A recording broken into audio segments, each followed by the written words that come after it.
Smith Wesson Bodyguard 2.0. What's in the box? All right, so here I've got the Bodyguard 2.0. Right off the bat, we've got some decals, bumper stickers. Here is the gun.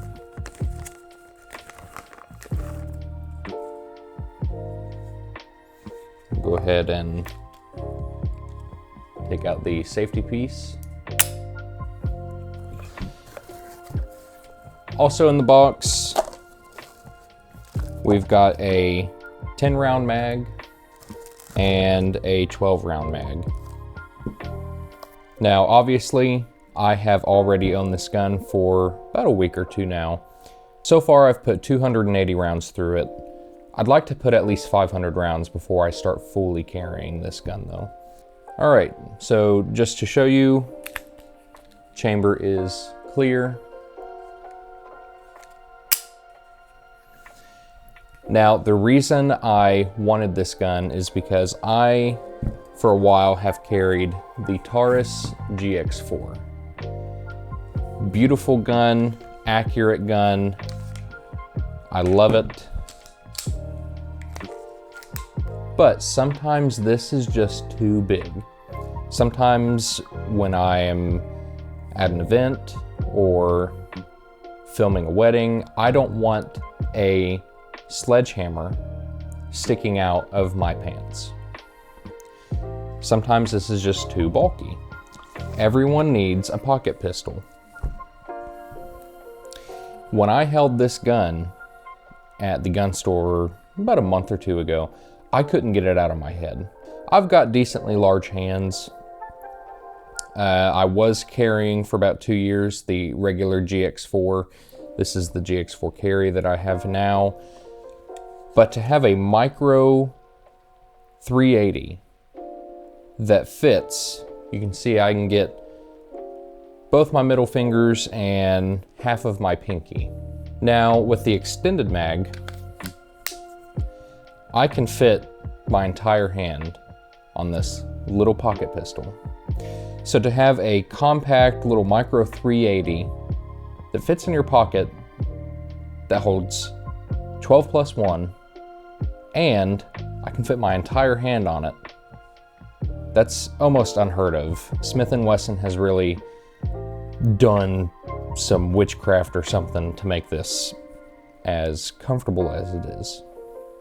On the rear sight, we've got a pretty wide notch. We've got a pretty wide distance between both posts of this rear sight.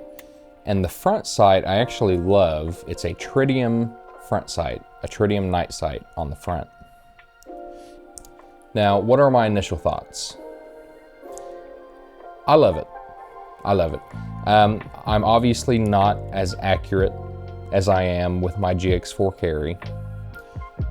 Having a smaller handgun, you know, the shorter the distance between the front and rear sights, the harder it is to be accurate.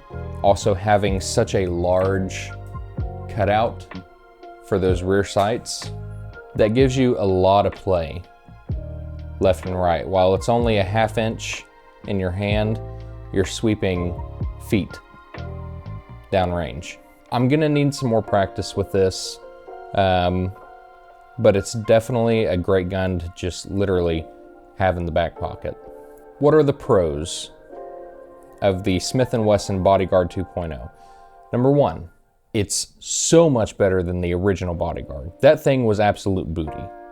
It was not ergonomic, did not fit my hand, didn't even fit my wife's hand. It just was snappy, it was not accurate, and it jammed all the time. Or number two, it fits in your pocket. For a gun to be this size and this slim, compact, I mean, it is about as thick as my iPhone. And to hold 13 rounds is insane. You can't go wrong with the Bodyguard 2.0. Number three, it's got a safety. This is the only one of my handguns other than my Taurus TX22 that actually has a ambidextrous safety. But I did want to opt for a gun that has a safety. Now, I know a lot of people are split between whether they want a safety, whether they don't want a safety. I am still fairly new to concealed carry. I like having that extra bumper. I like having that peace of mind of there's a safety. I still have not really carried with one in the chamber, but only a few times. I'm almost there. I feel it coming. I think once I get comfortable enough with this gun, I will start carrying with one in the chamber. But I think most importantly, you have to get a good holster first that's gonna guard that trigger and that mag release. Now, what are the cons? The only con so far is the stiffness, right? The stiffness of the safety and the stiffness of this extended mag. Now, the safety was almost impossible to move. You can see that I have loosened up this safety quite a bit. And no, I did not do what other people online are saying to do, which is go in and push that little safety spring with a pair of pliers or a screwdriver and bend the spring. No, I don't want to bend it the wrong way and the safety stop working. So simply what I did was drop some grease in there. I dropped some gun lube and I just sat there and worked it. And now I can do it with the tip of my thumb. When I first got the gun, I had to use 2 hands and pinch on either side to get it up. But now, just give it some time. This gun does take a little while to break in, which leads me to my last point. The stiffness on this extended mag is insane. This holds 12. But at the most, I could get 11 in there. Now, after working 2 hours and getting a blood blister on my thumb, I was finally able to get that 12th round in there. You can see I've got full metal jacket, just ball ammo in this because right now it's just a range mag. It's a training mag for me because with how stiff it is and how much pushback it's putting on that mag release, I do not fully trust this mag yet. Now, I think once I break this in, get it a little more loose, I will start to carry this one. As for now, I can't trust it because it is so stiff. It is actually, if you look, the plate on the bottom of the mag, is actually bending out from the weight of this spring. Now, this is fully loaded with 12 rounds, but it is pushing the plate back on the bottom of this mag because of how much. And you probably can't see it now, but I can actually bounce this plate with my thumb. Whereas on the 10 round, there's no play at all. There's no movement. But this one, it's really gonna need some break-in time.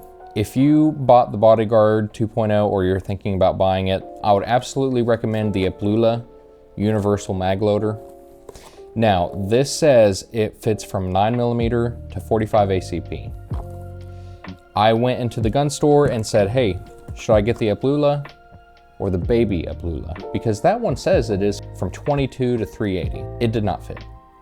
But this one looks too large. Right? This will absolutely fit, you know, my big 9mm double stacked mags.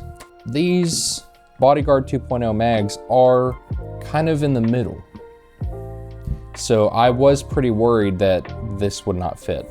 But FYI, the regular Aplula that claims it goes as low as 9mm, it does fit 380 on the Bodyguard 2.0. Just barely, but it does work. So it is a little bit loose, but as long as you're on a flat surface, it's absolutely gonna fit. So, final thoughts. If you're thinking about buying the Bodyguard 2.0, go for it. I have shot the comped version. However, I decided to buy just the regular, save $100, just go with the regular.